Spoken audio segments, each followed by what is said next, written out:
Okay, let me introduce first our resource speaker for this session.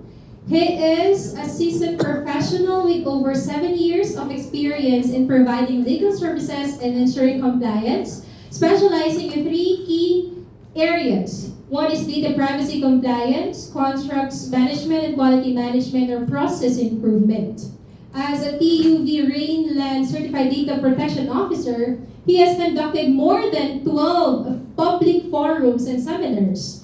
He has also successfully guided 6 international companies and 9 domestic organizations to meet the requirements of the Data Privacy Act of 2012. His expertise includes establishing comprehensive privacy management programs which help him his previous employer, a leading healthcare institution under the Metro Pacific Hospital Holdings Incorporated, become the leader in data privacy compliance. Additionally, he has over 3 years of experience as a contract manager, and in this role, he was responsible for drafting, reviewing, and overseeing various contracts, including partnerships with both private and public entities. To streamline contract management, he has developed a contract management policy that evolved into a portal system, enabling efficient tracking of contract expiration and price adjustments. He has also created legal templates and forms of communications with private and government entities, leveraging his lean pinapatigil niya na eh. Since Six Sigma Yellow Belt certification, he has contributed to the development of over 20 hospital-wide policies and procedures, playing a significant role in policy review, drafting, and process improvement initiatives. Currently, he's working in the Department of Social Welfare and Development, collaborating closely with the Chief Information Officer in his capacity as Information Security Officer within the Security Operations Center. And his primary responsibilities include policy development, document technical review, and communication. So let us all welcome our first resource person or speaker for this afternoon to discuss to us the design thinking activity. A round of applause for Mr. Carl Marquez Evans.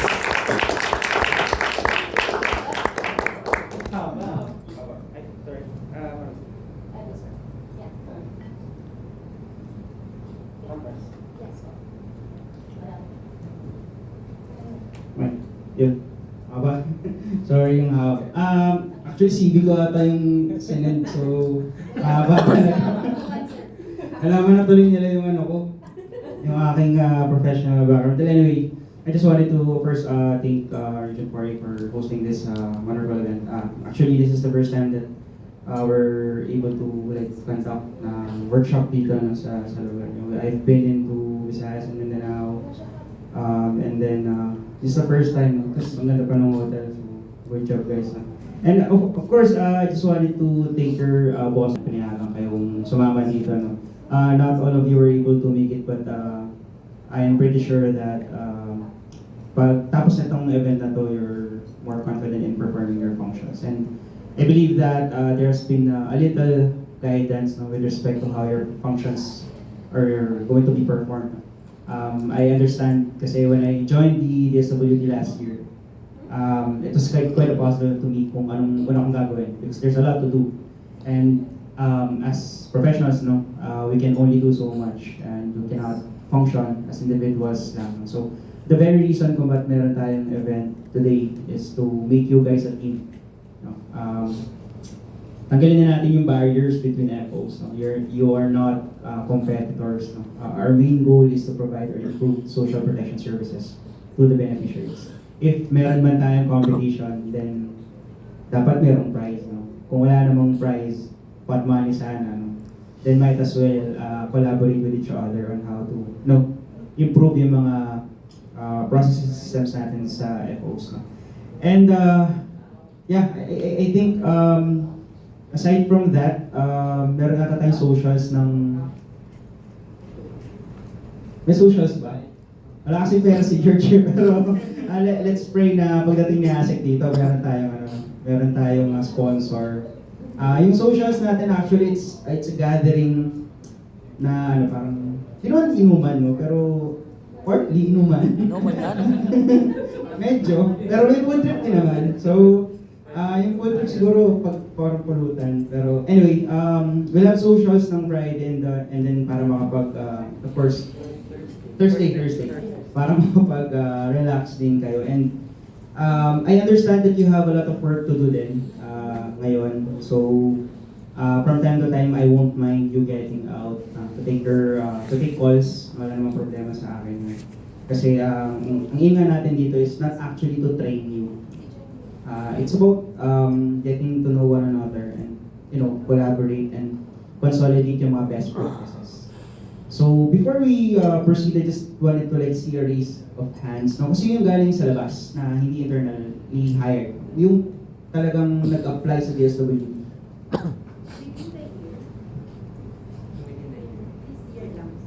Kahit next year, yung mga galing sa labas. No? Kahit next year. Ay, last year. Last year. Sino? Ayan, sorry. 1, 2, 3, 4, 5, 6, 7, 8, 9, no? So, there are 9 individuals na nabudol, no? In coming to DSWD. And, yan actually lagi yung sinasabi ko rin sa sarili ko. No? I conduct final interviews din kasi. So, lahat, developers, QA, cybersecurity officers, compliance officers, no? Alay ko tinatanong sa kanila is, why join DSWD? Bakit kayo nandito? Dami ng iba. Bakit ito yung pinili niyo? Ba't dito kayo nag-apply? Alam mo, sa government, hindi naman gano'n higpit yung compliance compared sa private companies. No?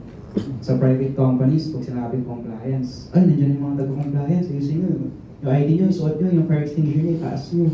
Oh, yung uniform nyo, ayusin nyo, etc. Parang yung concept ng compliance na parang police. But, hindi ganun yung compliance sa gusto natin.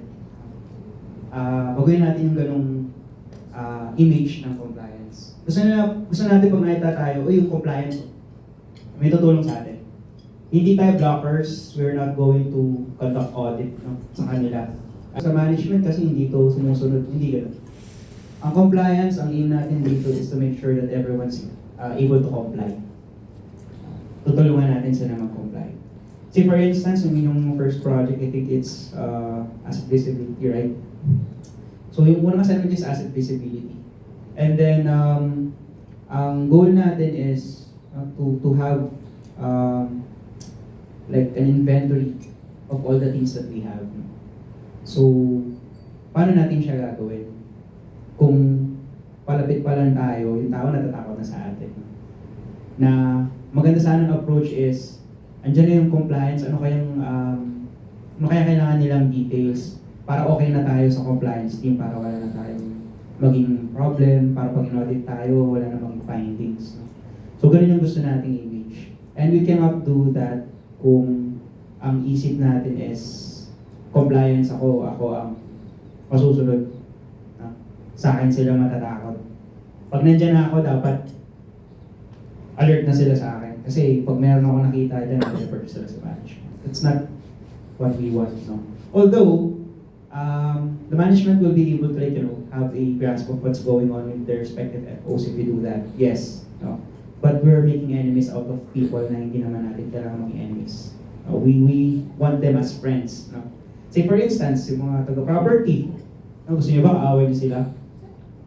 Paano yun pag nakaaway yung mga taga-property? Paano kayo asset visibility na maayos? Paano kapag hindi nyo kasundo yung mga taga-PDPD? Paano kayo kuha sa kanila ng guidance with respect to how your reports should look like? Paano kayo kuha ng guidance on how should forms look like and of course, maging compliant with the standards na meron tayo, diba? So, it all boils down to how you present yourself, no, sa mga makakatrabaho. No? And the reason why ang start natin is design thinking is I want you guys to understand how to empathize. No? You should empathize with those people na hindi naman naiintindihan kung ano yung pinag-uusapan natin at pinapagawa natin sa kanila. Gusto niyo ba na sabihin lang natin, from this day onwards, you won't be able to, you're not allowed to access Brave browser. Right then and there. You're not allowed to use Viber. Diba?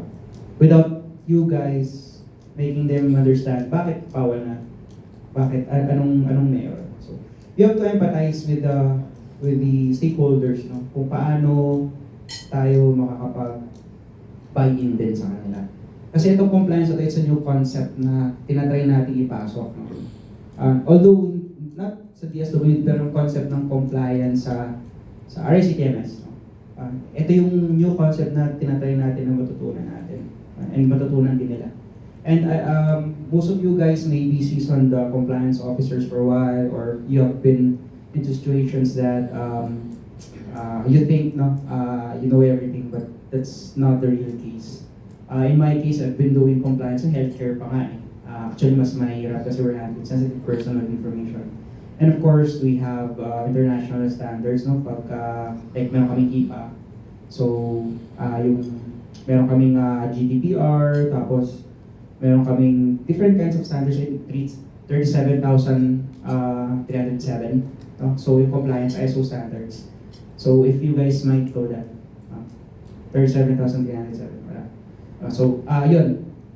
Medyo may bit doon, no? So, if you think you know everything, then I'm telling you no. Kasi ako rin personally, when I arrived sa government, actually na-culture shock ako kasi I didn't know where to begin. And that may be the same case for you guys, no? If you were able to start na yung compliance efforts nyo with your respective FOs, then I commend you kasi wala pong binababang instructions or directions. You're able to, like, you know, do or kick off yung pag-start ng compliance efforts. Yeah, I think we can learn from one another siguro dito sa workshop natin. Dun sa mga tagalabas and then tagaloo, mamaya siguro you can introduce yourself, no? Kasi we want fresh minds, no? The very reason why the CIO created the DX team, we didn't want to get people from the inside. Lahat kami nabudol at na-pirate lang din into coming into the SWD.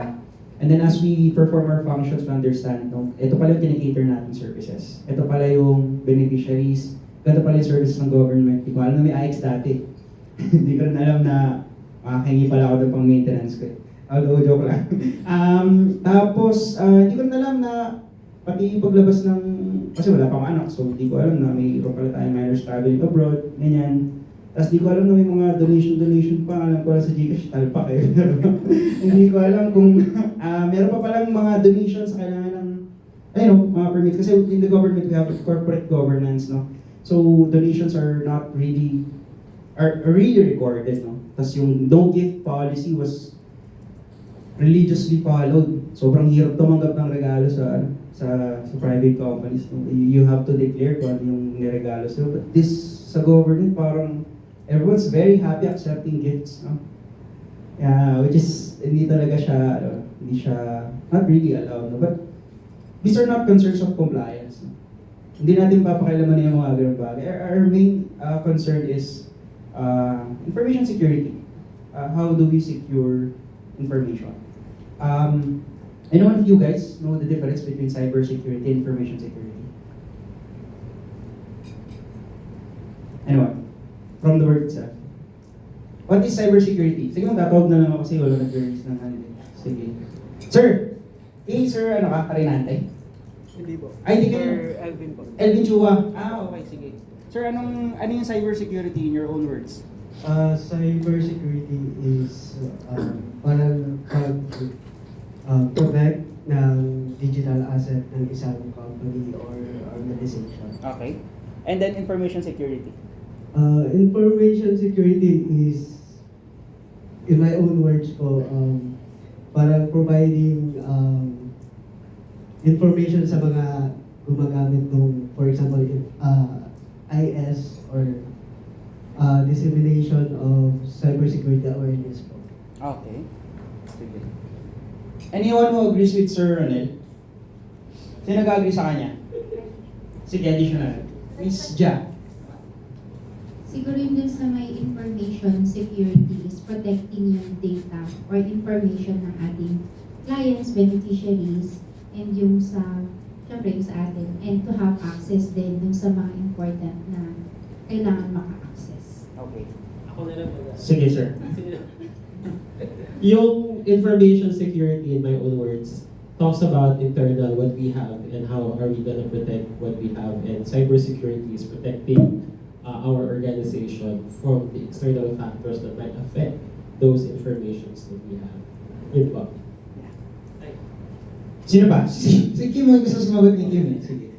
Sige Kim, na galing na developer, tapos naging compliance, na iniwan ng mga dev. Sige, sir. So agree ako kay Sir Robert. So information security is mostly like ina-identify natin yung mga risk sa isang IS at saka i-implement natin how to prevent and how to protect sa isang IS. Any other answer? Sige, sir.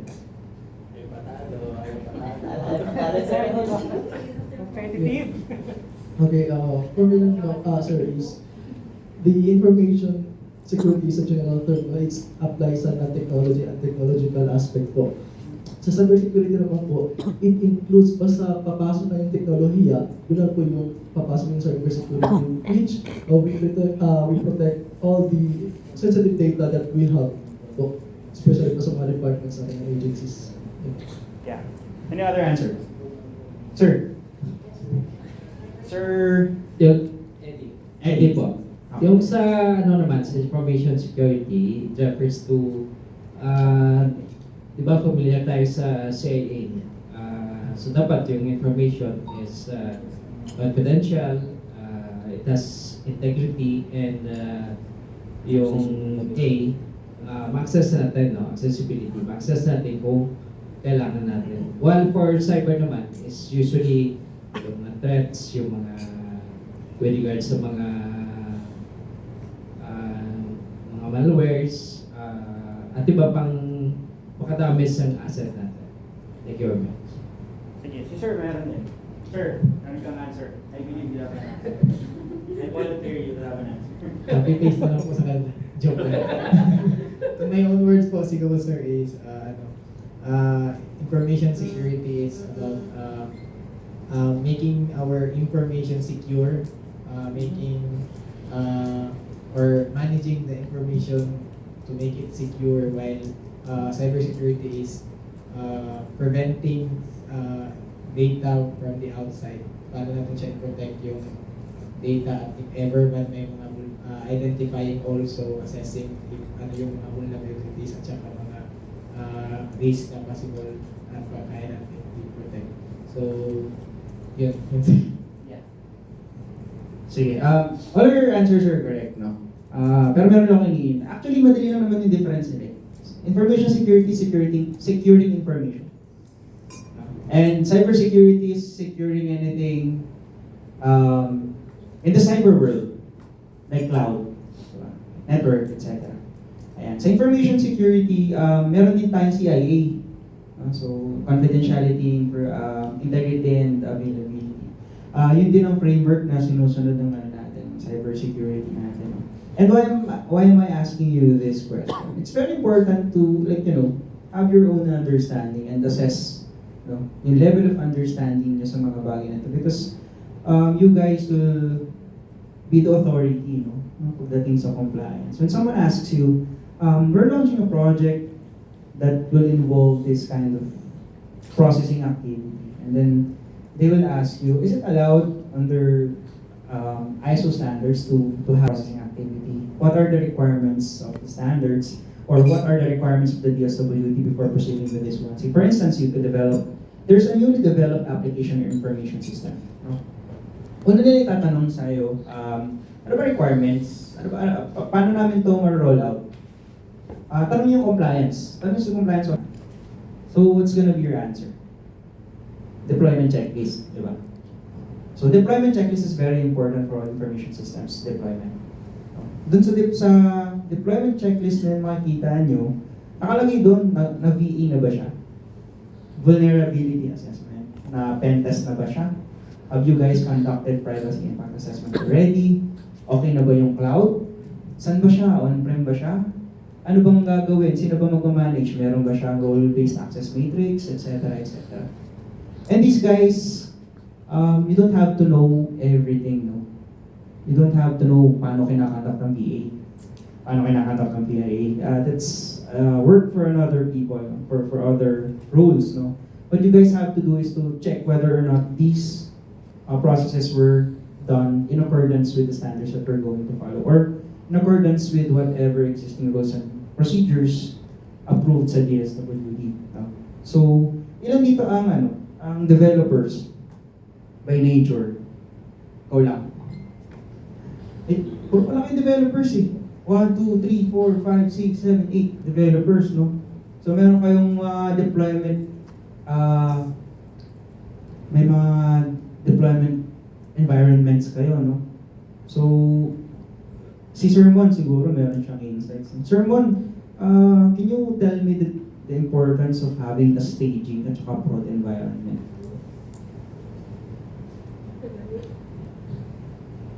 Yes, sir. Ano yung question mo, sir? What's the importance of having a staging? and prod environment. Okay. UAT. Sige, tama mo na UAT. Okay. Actually, ako bago lang din ako, no, hindi ako nagtagal as programmer. Kasi previously I worked as programmer 1 of HR. So pagpasok ko pa lang po is, hindi ako nag-develop ng system, kinontinue ko lang yung ELIP system na previous na promote na din. So, ang importante lang po dun sa staging is that ang maganda lang na may pinafollow tayong mga rules and it will cause kasi na the product of the system mapaganda at masecure. Kasi pag wala kasi tayong step-by-step procedures on how to create a system, or kasi yung iba gawa na ng system. So, without thinking without searching kung ano ba yung mga good practices, mga good coding practices na meron tayo ngayon, yung mga updates.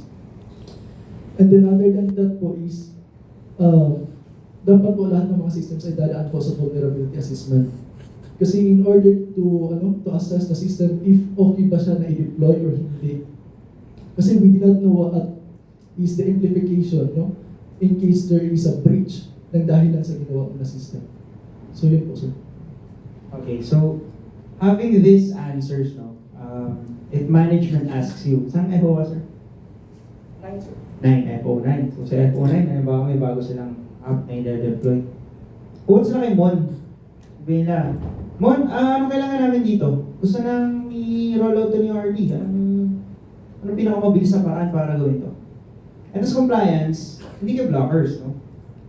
You won't tell them na, sir, hindi pa tayo nagkakandak ng pen test dyan, wala pong BA yan. Hindi pa po tayo nakapag-PIA. No? Sir, saan po yan, hindi pa po yan na, hindi pa po tayo nag-test sa staging environment. Ilalive na po ba natin to agad sa prod? Etc. etc. No, ikaw yung tatanungin nila mo. So, tawagin ka nila. Sabi niya, ano kung narinig common na kailangan mo i-delay yung deployment ng project, hinahanap na ito ni SEC. Ano bang kailangan natin gawin dito? Doon kayo papasok on how you approach the problem. Let them understand that these are not things that we should, take for granted. These are measures that we should observe first to be able to be protected then. And as compliance officers, that's your function. Regardless of whatever it is na nakalagay dyan sa CBJDs nyo, yun ang lagi nyo magiging role. You will be the expert, no, sa field, sa respective FOs nyo pagdating sa mga gantong inquiries. And again, you don't have to know how to conduct BA, how to conduct pen test, o mga ganun bagay. No, you don't have to know that. All you have to do is check whether or not these processes are or were conducted accordingly doon sa mga initial nating SOPs or standard operating procedures. And sabi nga ni Sir Mon, if wala tayong SOP or internal policy na sinusunod, we take it dun sa standards. Sabi na kanina, wala raw step-by-step procedures sa pag-develop ng system. Sorry sir, di pa ako tapos.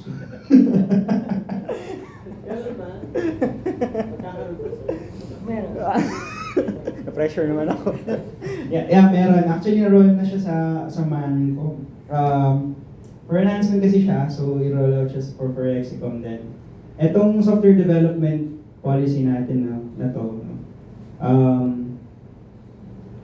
Ito na yung nahanap ni sir. Actually, hindi siya step-by-step na pag-develop. It's actually incorporating, consolidating all the best practices na meron. No? Did you know guys kung ano yung CMMI? Yung Capability Maturity Model. Yun yung sanang gusto natin na maturity model na i-adopt sa DSWD pagdating sa pagde-develop. Nandun lahat yung best practices. CMMI. You should check that out kasi malay nyo pagka nag-implement kayo dun sa respective FOs nyo. At least you have a reference. Yeah, I think that's it. No? At least nagkaroon kayo ng background kung paano yung magiging function. So, may question ba so far? Yes, sir. How about sa na-development system? Yeah, that's another problem. No? Personally, pagdating ko rin dito, hindi ko na alam kung paano ko i-PIA lahat yan. Pero sabi ko, paano ako gagawa? Pwede namang i-outsource. No? And what should be your role? Again, to ensure if the PIA was conducted accordingly. No? Yun nga pala, I am currently building my group, no? Yung mga DPOs natin. Sige, huwag ko na lang silang pangalanan ng DPOs kasi may conflict na. Information security officers. You can work with them. I've already asked them to work with you guys pagdating sa asset visibility. Kasi they will be doing din standard operating procedures, etc. And then, kailangan din nila yung mga list ng information systems na makukuha ninyo kasi they'll be conducting PIEs din doon sa mga yun, yung mga nagawa na. And to answer your question, sir, yung mga gawa na, dalawa lang yun, sir. It's either i-enhance natin or kill yung system. Our aim is to standardize how information, software application development is done. No? Dapat nandyan yung malicious code prevention, dapat kilala yun ng firewall natin, hindi lang siya bigla nagda-down, yung mga API calls natin, kailangan maayos, meron siyang database na pinagkukunan talaga na maayos or malinis na data, etc. Kasi di ba yun naman yung sa CIA natin? Information loses its value once it's modified or altered, right? Without authority. So, the one way to ensure integrity of data na ginagamit natin sa organization is to ensure na we have one single source of truth, right? Hindi pwedeng nandito ako sa Metro Manila, beneficiary ako ng Metro Manila. Pag uwi ko ng probinsya, beneficiary din ako doon. Hindi tayo nag-uusap ng sistema. So, pamasahe ko bus, pagpalagay natin 150, kumita ako ng 20k, tag 10k dito. 10k sa Metro Manila, tapos 10k sa province ko. So, we don't want to have that. And of course, syempre, hindi natin maiwasan. Alam niyo naman mga colleagues tayo, di ba, na pag nagtatanong, di ba taga-DSWD ka? Pati yung kapitbahay namin, nakatanggap ng 4 piece, ang yaman-yaman nila. Ay, sasagot mo. Di ba? Ang sa atin sa compliance, or sa inyo guys sa compliance, wala tayong masasagot doon kasi hindi naman natin yung function, no? But what can we do? Little by little, we can actually fix that problem. No? Ensuring na lahat ng, kasi hindi naman tayo nagkulong sa policies eh. If you check the website ng DSWD, we have a lot of policies. Daming writers sa DSWD, sobrang nakakabaliw magpaikot ng AO at saka MC eh. Alam mo, pag nagpapaikot ako ng AO or MC, takes me 2 months to draft, 2 to 3 months, and then a whole year para mag-sign. Sobrang dami ng comment. Actually, minsan nga yung mga comment dun, spacing lang, bullet alignment. Pero alam mo yun, minsan nakakapagod. But that's writing it and doing it. Making sure that is implemented and complied with. That's a different story and that's your burden, guys. Ito yung pinasok yung it's your chosen field. No? And believe it or not, you will encounter moments na gagawin ko pa yun, wala namang mangyayari. But that's part of it. You'll be able to understand more of the functions na ipaperform nyo once you see the bad side, no? Or yung parang the grunt work. No? Kasi madali lang mag-issue ng memo eh. Sino nagsusulat dito ng memo? Gumagawa ng memo. Susulat ng memo, gumagawa ng memo. Kahit anong memo. Dali mag-memo, di ba? Actually, sa isang araw.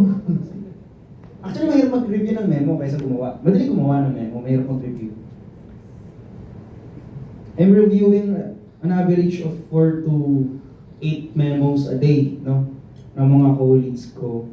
Different areas, may budget, may procurement, may software development, cybersecurity. No? Madali lang actually mag-craft na memo. Pero yung kausap niyo sa kabila, anong basa nila dun sa memo na ginawa ninyo? Is it positive or negative? Hindi kasi pwedeng alam mo yun, one way lang yung communication. Gusto namin, sa CIO, gusto namin mangyari to. End of story. Lagi kami pinapagalitan ni boss. Actually, pag, nung kasi soft parenting na si Asik ngayon eh. Dati kasi, ang papel namin, pag gumawa kami ng memo is, anong gagawin dito ng kausap mo? Kanina to, sino kausap niya dito? Anong action plan nila dito? Anong action item rather? Anong action item nila dito? Number 1. Number 2 is, you're communicating. No? You perform complete staff work. Say for instance, nag-issue ka ng memo, mag-ano ka, as visibility ka, mag-announce ka. Asan yung Excel kung saan ilalagay? Kailan ako magre-report? Diba? Anong deadline? Sino kakausapin ko? Diba? Kailan yung, say for instance, may deadline si George, December 30. Nagbigay ba siya sa inyo ng deliverables prior sa deadline? You can't expect everyone to, magically do the job. Tsaka na lang tayo mag-usap-usap ng December 30. Galit-galit muna tayo. You have to set milestones. That's very helpful pagdating sa pag-monitor ng progress, no? When it comes to, mga compliance. No? So, sa amin, ang hirap kasi kailangan nung, pag nagsusulat si Asik, parang siya yung nagsasalita sa memo eh. So, you should be able to write it in a way na parang siya yung nagsasalita. And ganun din ang mangyayari sa inyo. So, sa mga hindi pa nagsusulat ng memo, practicein nyo na. Memo nyo yung katabi nyo, okay lang yun. And then, address nyo yung memo sa katabi nyo, okay lang yun. Practice doesn't make it perfect, no? But at least practice gives you confidence, no? Para gumawa ng mga ganun. And kung di nyo yung gagawin ngayon, mahihirapan kayo to communicate with your stakeholders. No? Sa DSWD, the only way to communicate with them is through memo, unfortunately. Hindi mo pwedeng sabihin, yung report next week Hindi pwede. Yes, pwede siguro yun sa mga kasundo talaga natin at kilala natin magtrabaho na makapag-deliver on time. But for other offices, no, other people, memo talaga ang labanan dito. Memo. Kailan start date, kailan end date. Saan nila sasabit yung report, kanina sasabit yung report, kanina sila pwede magpa-TA, etc. Practicein nyo na rin mag-memo. That will be very helpful kapag kami directives na binabasa yung CIO sa inyo. Hindi na inaabot kay George or sa akin na, sir, meron kaming balak namin ditong, walang problem doon, we can provide you technical assistance on that. But on how you communicate with the people, that's on you. Kasi kayo yung nandoon, you know how these people think. Kahit na DSWD tayo and one ICT, we cannot expect na same tayo ng environment sa office. No? Sa office namin, lahat kasi ito magaling so mahirap mag-issue ng mga ganong forms. Kasi, makakomentan enrollment, exit of anthem, etc.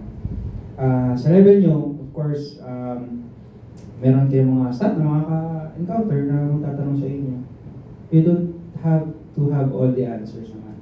But at least, be confident kung bakit nyo ito ginagawa.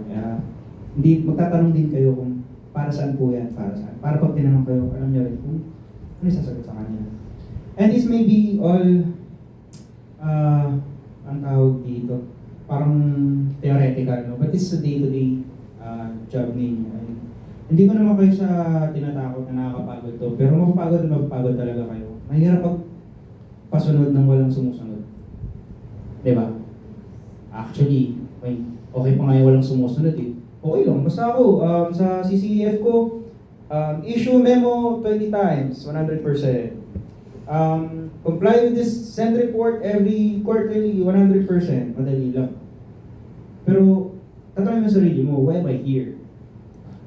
Why are you here? Tatanungin din nila sa inyo, SG19 yan, ITO yan, taas ang sweldo yan. Ang ginagawa niyan, ako po lang naman sa computer. Gusto nila. gumapang tayo. Then normal kasi ito, no? Pulong naman yung mga IT. Ang gagawin namin, hindi ito computer. Wala naman kayo pinrovide na standing table para makayos na kami magtrabaho. No? But that will be the questions, no? SG19 yan, anong tinatrabaho? Anong ginagawa niyo? Wala nang ginagawa compliance natin eh. Ginagawa nila, issue lang sila ng memo. We have to change that. No? Kasi, at the end of the day, no, again, ask yourself why are you here? Wala kasing dumaan dito sa akin sa final interview. Ay, si Sir Jobert pala. No? Why are you here? No? Yun yung tanong eh.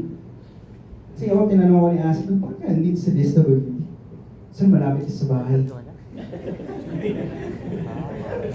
So ayun, during the workshop, pinagaling. Ano pa kayo, example pa ako. Tapos sabi sa isip ko, tinatanong mo ba, sumagot na ako ng tao. And we may all have different reasons kung bakit tayo nandito sa DSWD, but really ask yourself, bakit kayo nandito? Yung compliance na yan may be too far away, you think, sa talagang ginagawa ni DSWD, which is to provide social services, but no, it's not. We improve the processes and services that we have, and then eventually, makikita niyo yung larger picture. Siguro ngayon, magulo pa siya, hindi niyo pa makuha yung konsepto ng compliance, no? Pero once na kayo lahat, you're on the same level, no? Magkakasing galing na kayo, lahat ng FOs is nag-progress, you can see the larger picture na binubuo natin. Malabo pa yan pero definitely. Sana. And kung may magre-resign man, that's okay as well. No? We won't force you to do something that you don't want to do. No? Kasi this function will take a lot from you. Marami ko makakaaway dito, for sure. Ngayon gusto ko yung ikaaway. Kasi lagi yung ikaaway sa office. But it's okay, no? Having yung mga mga ganitong frenemies, no, will actually make you think more.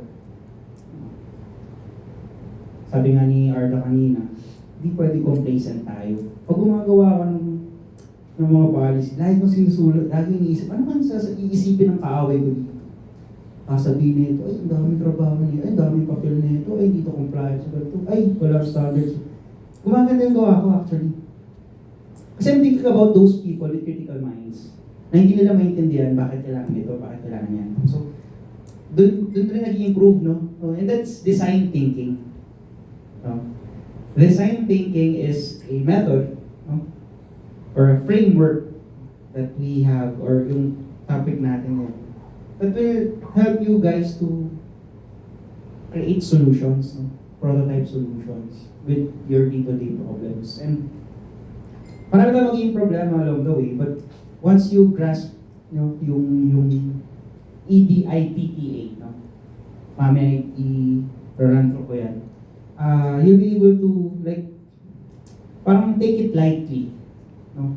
Na hindi mo isipin, pagagalitan ako dito kasi blockers ako eh. Hindi ako nakakatulong. Nakaka-perwisyo lang ako dito, na-delay lang yung project. So, this design thinking will actually help you have a different approach in providing solutions. And I think we can all agree na compliance is a solution. Anyone? Do you agree that compliance is a solution? Yes. Sige sir, bakit?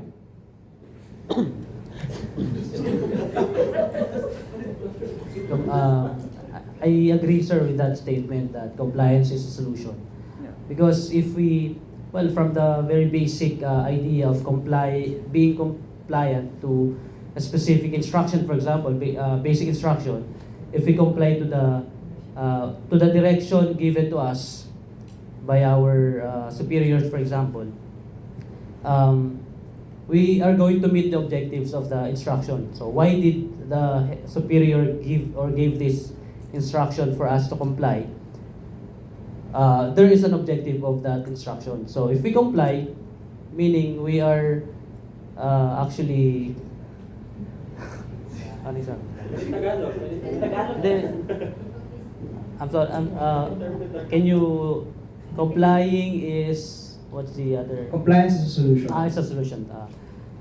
Meaning we're able to, I think that's it, meeting the objective of the instruction or the direction.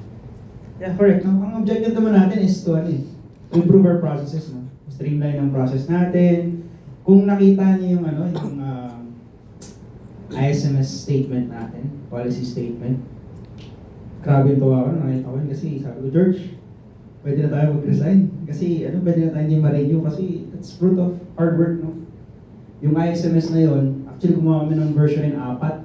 No? 4 ang umakyat kay SEC. Isa lang ang nag-gogi, pero dapat naman talaga isa lang kasi syempre. Alam na maraming ISMS. Pero yes, that one is actually compliance to that, yung statement na yun. It's actually a solution. No? Hindi tayo malilis ng landas eh. Bakit ba tayo gumagawa ng information system? Para lang ba mag-automate? Sino ba yung dev? Sir, ang process ba ng paggawa ng information system is to automate only? I think the main purpose for having that is to have a quality service. Yes, no, quality service, improve yung service natin. Yun yung importante. Hindi naman tayo alam mo yun, parang meron tayong data collection, natuto tayo mag-Google Forms, tapos gagawa tayo ng microsite, okay, gagawa tayo ng information system. Para wala na tayong papel, para hindi na sila magsusulat, para ano ba yung purpose? Di ba hindi? Improve the services, di ba? Yung main goal natin kanina is digital transformation. We cannot transform na maayos, no? We cannot do digital transformation. Without, of course, complying with the standards na alam na natin is working, no? The problems we have with DSWD is not a new problem. Yung mga na-encounter natin problems, right? Problems sa data matching, problems natin sa duplication ng mga entries, problems natin sa mga laptops or workstations na naka-Windows 2008 pa, Windows 1997, 1998, kung ano man yan, Windows XP. These are not problems na bago lang. No? There have been multiple companies and organizations who encounter these kinds of problems. And they found a solution for them. And definitely, tayo rin, they can also find a solution for whatever problems that we're having. Compliance is actually a solution, sir. Bakit? In your own words, bakit kaya?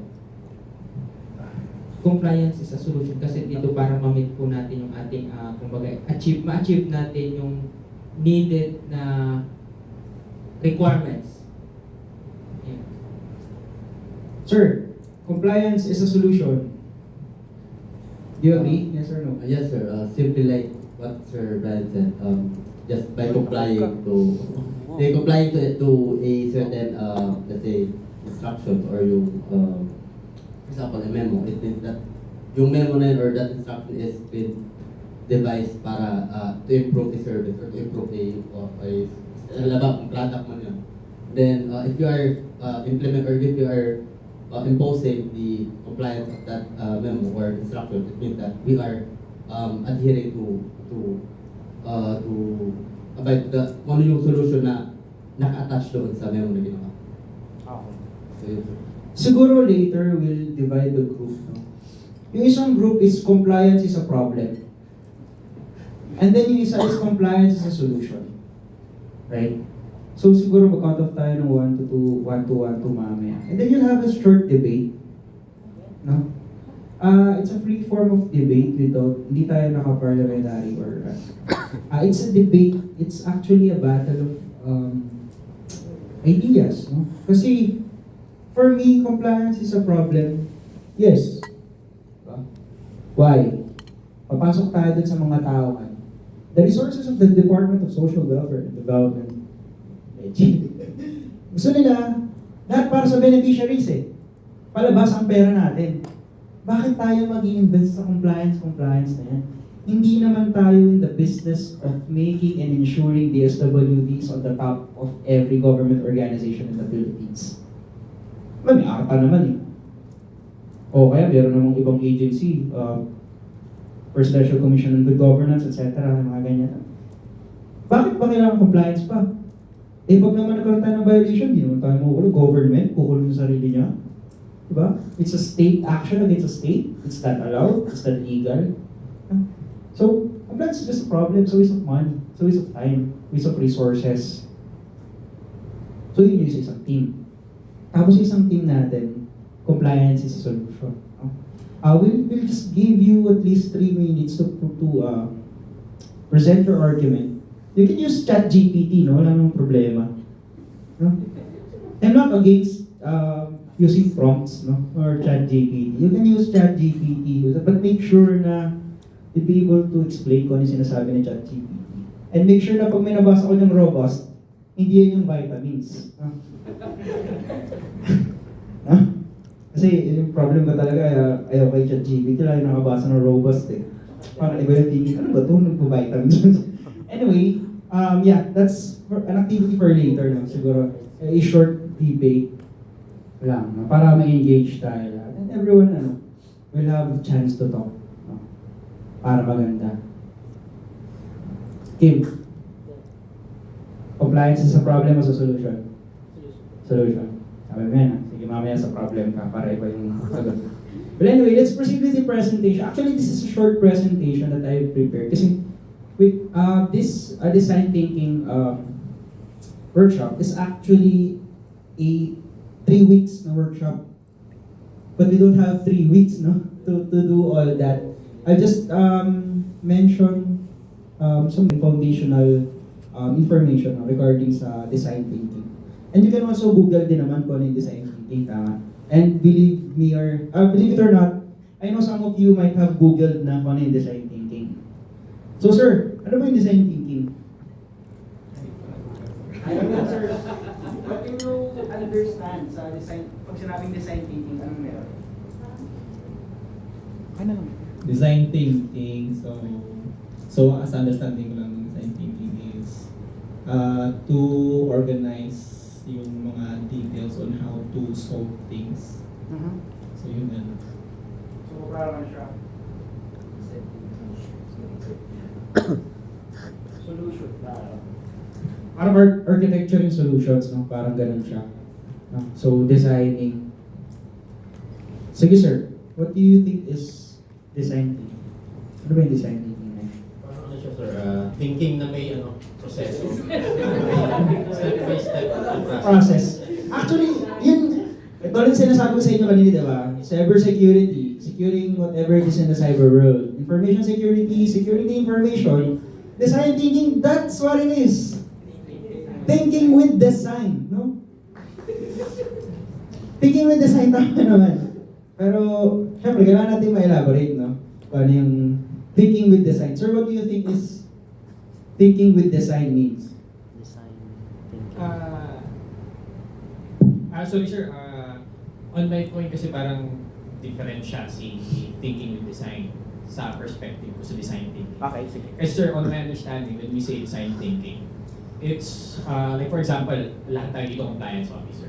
So, if we set up a design thinking like ngayon, we try to manipulate each and everyone's thinking in a process. I-design natin ngayon lahat tayo dapat same tayo ng architectural design kung paano natin isolve ang isang problem. Kung paano natin iisipin per level siya.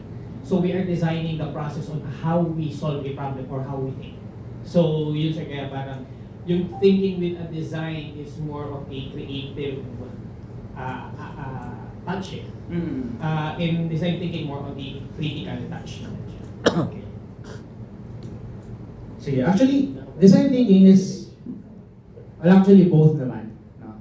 Both is correct. Pero it's actually thinking with design. How you think or solve the problem. Kailangan kasi meron yung, yan, tulad sinasabi ko, meron ka architectural plans on how to, process things, no? On your mind. Kasi ano tayo, di ba? Sabi ko kanina, hindi tayo blockers, we're makers of solution. No? So, paano natin gagawin yun, di ba? So, kailangan, pag nag-iisip tayo, hindi lang tayo self-centered. Kailangan ko sa CCEF ko lahat to makapag-training by end of year. Diba? Kailangan mo yun yung CCEF mo yun, hindi mo gawin, di ba? Pero, how can you do it in a way na you're also helping the organization to like increase the level of awareness, no? With respect to whatever it is na ipapa-comply natin or ipapa-implement natin. Hindi pwedeng ano lang tayo, yung metrics lang. Sabi nila, oh, metrics very important. Pero kung metrics at metrics lang din, madali lang yan. Madali lang ang metrics. But the effect, no? Is it effective? O yung sinasabi mo, 100% of the DSWD employees in the central office has undergone cybersecurity awareness program or whatever it is. Tapos may nag-send ng link sa Shopee, tapos kinlik, tapos ay gumapang malware, ransomware. Ang saya, di ba? Pero how can you say na metrics? Metrics natin 100%. Di ba may ganun? Di ba? So, sige, let's try to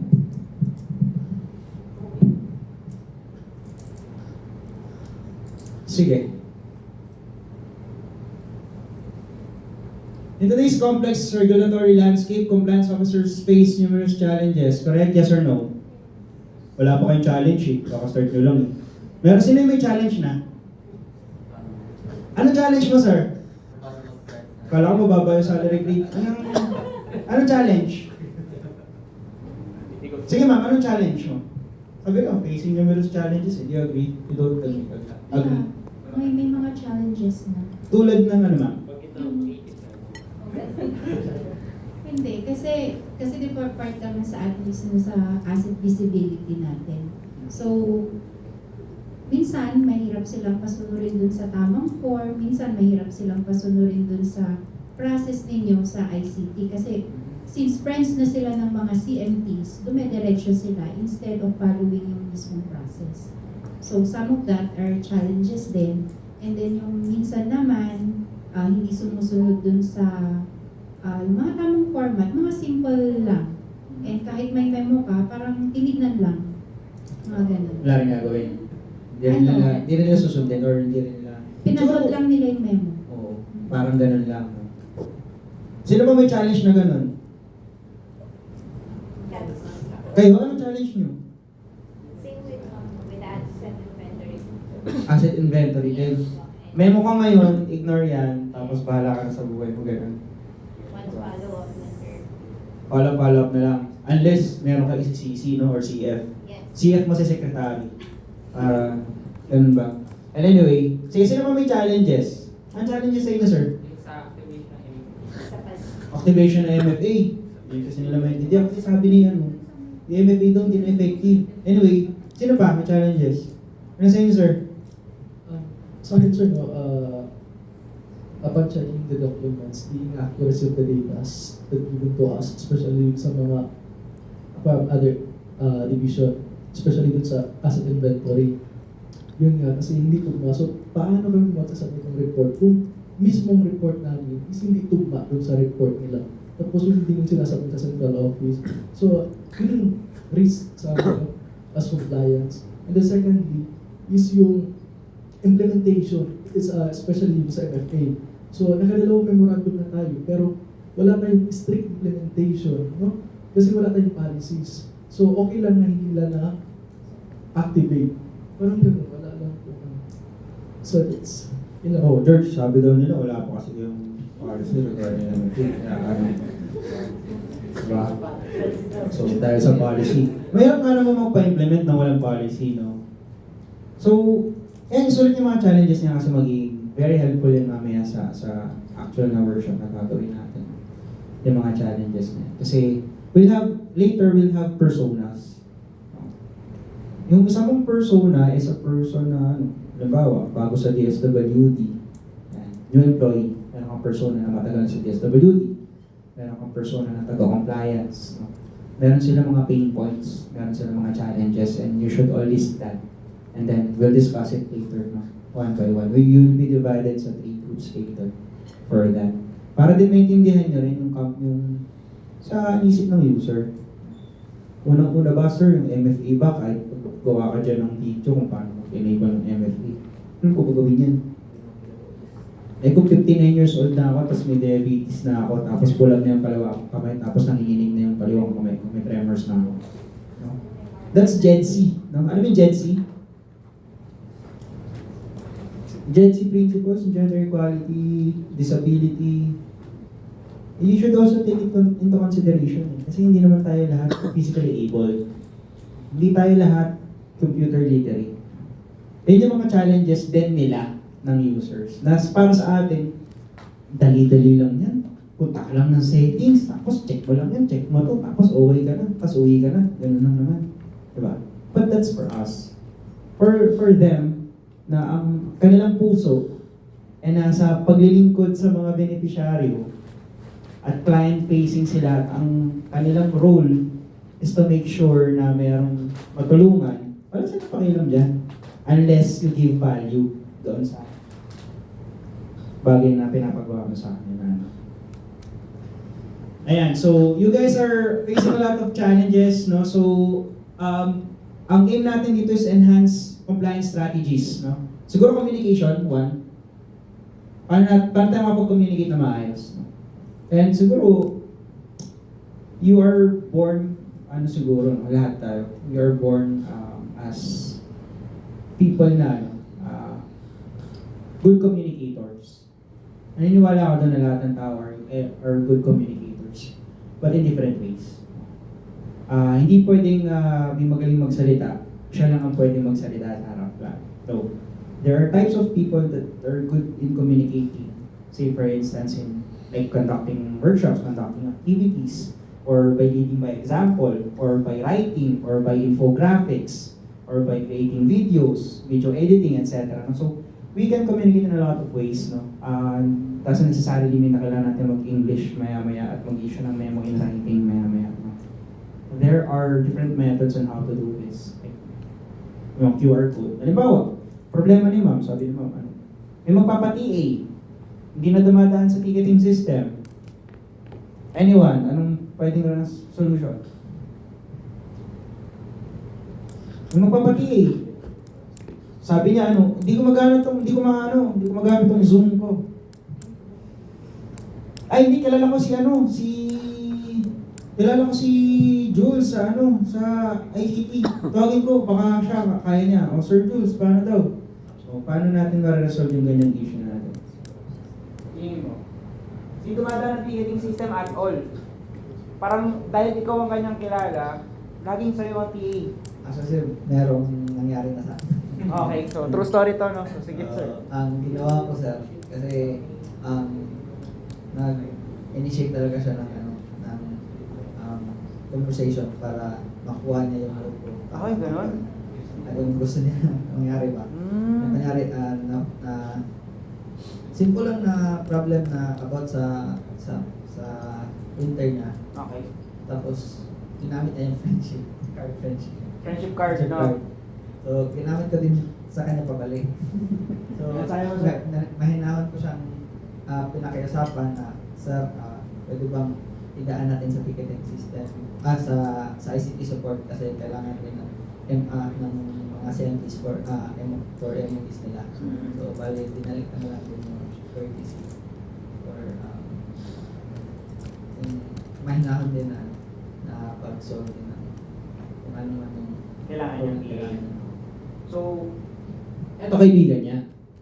Siguro medyo pwede pa yan eh. Kahit nga bastusin mo yan sa chat, okay lang.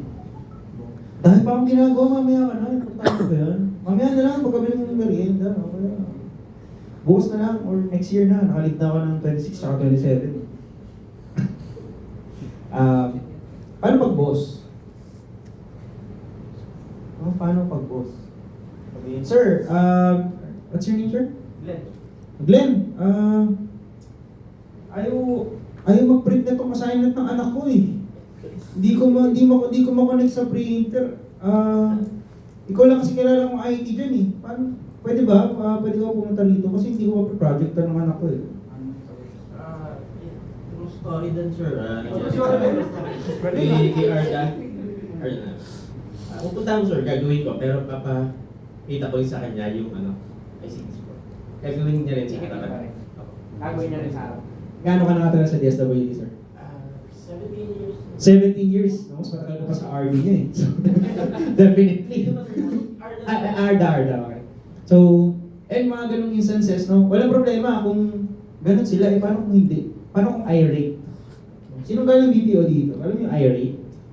Sila yung mga tagapagmana. Gusto nila, pag nag-request ako ng TA ngayon, pumunta ka kaagad. No? Sabi, ano pangalan sir? Sir Ian, digital transformation pa kayo. Ayaw naman gumana ng HDMI cable. Paano yung TA support nun? Paano sasabihin sa kanya mag-ticketing system ka? True story ba? Hindi naman. Hindi kasi. Wait, there's more.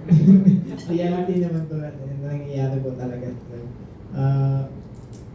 Actually, ang ginagawa mo na lang din yan is sa my own opinion, sir, sa akin lang is ako na lang yung bihap sa kanya.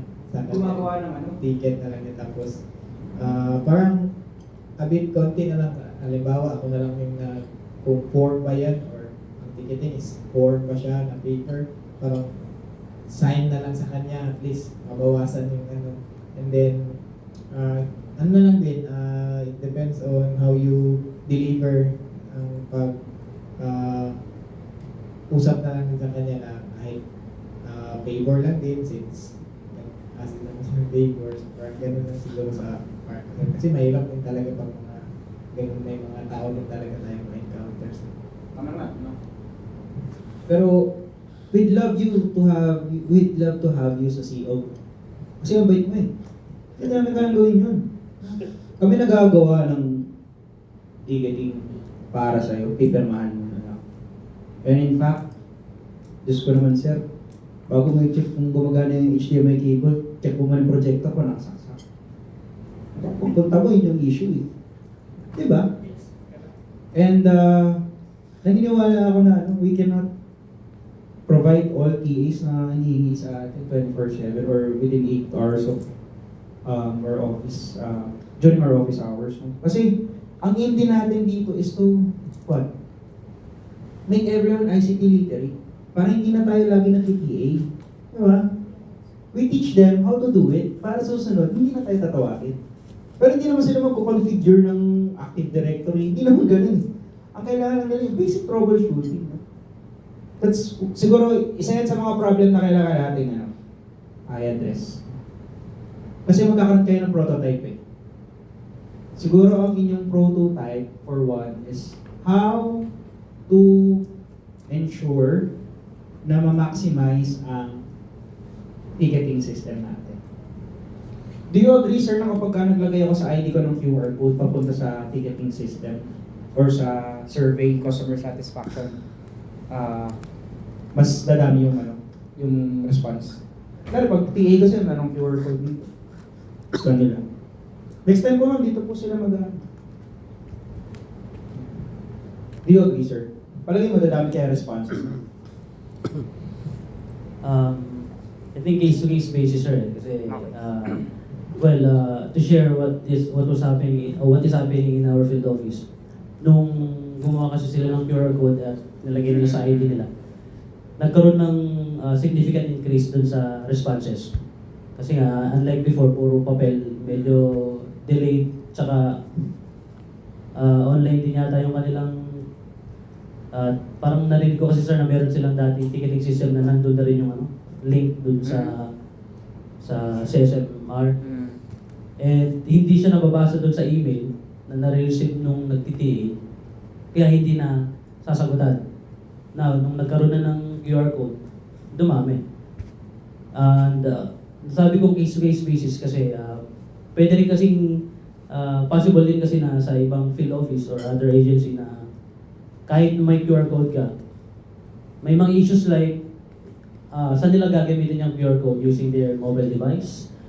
So meaning accessing the internet dun sa kanilang office. So, or second, marunong ba silang gumamit ng QR code? Something like that. So, ang daming issues na pwede pumasok. So, I could not say na pagka may QR code ka na, unless na inform sila how to use it, I think there will be probably changes or increase in the responses. Yes, no. Actually, kailangan complete process. Hindi pwedeng nalagay ka lang ng QR code tapos ka na doon. Should be able to, let them understand kung paano, how it works. And tingnan mo rin, as I mentioned a while ago, you should empathize with the users. No? Paano nila nga naman i-scan yung QR code? Diba? Will they be using their personal phones? Paano nila ma-access yung internet? Nagpo-provide ka ba ng internet connection na-open sa mga mobile devices, etc. So, yun yung kailangan isipan ng paraan mo pa. Ito yung isa nating problem ngayon na nagagawa natin solusyon. Paggamit ng ticketing system, tsaka yung customer satisfaction, yung CSMR. Kasi kami sa ICTMS, unfortunately, meron kami 3 response for the entire year. Akin nga tayo sa dun eh. Pariset ako ng password. Tapos nag-respond pa ako. Nagkaroon pa tuloy ng nagdagdagan pa tuloy. Sa nakakatawa sa ano, 2 lang eh. Sa naging 3 eh. No? You should think of solutions, no? Kung paano. And then, of course, kailangan nyo rin ma-identify again yung users. Kung paano, how to empathize with them. Baka pwedeng pagka nagkaroon tayo ng, pag nag-change tayo ng desktop wallpaper, baka kailangan nandun na yung ICTMS sa ticketing system. Na pwede nilang i-scan through their phones. Ano yung screensaver ba? Lock mo lang ang PC mo, nandiyan na ako. Nandiyan na yung mag-PTA sa'yo. Baka pwedeng ganun. Or, you have any other ideas, might as well, then yung ipoprototype natin. Mamaya, we'll have 3 sets of prototypes na kayo mismo mamimili kung anong gusto nyong gawin. Kung anong gusto nyong aralin, kung anong gusto nyong i-test or mag-provide ng solutions na you think would benefit. No? Yeah. And then, before we proceed further dun sa ating workshop, I want you guys to scan this QR code and sagutan nyo siya. Alam ko, iba sa inyo nagsasagot na agad kanina eh. Pero, para mas makilala ko kayo at yung sarili ninyo, scan nyo lang tong code and then that will bring you to personality test. Para malaman natin what kind of thinker kayo. Lahat nakapag-access ng link. Access naman lahat.